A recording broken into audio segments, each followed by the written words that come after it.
Ik ben geboren in Ooststad, in een Ooststad, nog in een uithoes. Dat was vlug en laat. Veel woonde daar met vullen in dat uithoes. Ik rende dan de trap op naar mijn kamerhoes. Daar was een groene blik en er was een stevig oog. De jeker die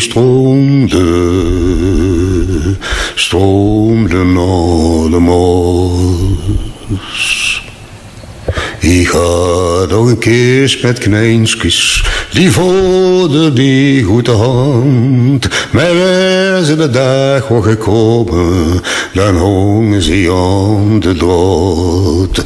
Mijn lampa slaagde ze kundig, daar was vlees in de pan. Maar ik deed niks als Yankee, mijn kleintjes waren. We speelden op het gresje, achter de meulens en de Lurenstraat. Ik klomde op het turntje van Potterving en af. We gingen naar de spulten, we gogen dat park door. Toen zaten dan nog beren, zo germ in die kool. De tijd is nu veranderd, de mast is toch nog steeds. En de jeker is nog daar, maar niet wie eens het was. Die Ooststad is veranderd, die Ooststad die is dood. De lui die ik toen kende, die zien nu een hemelhoog.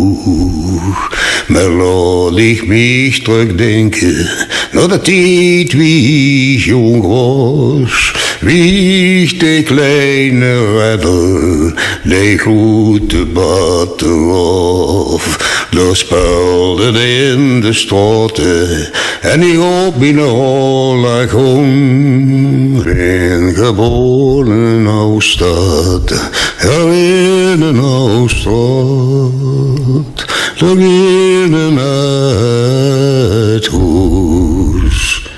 Dat was vlug en laat.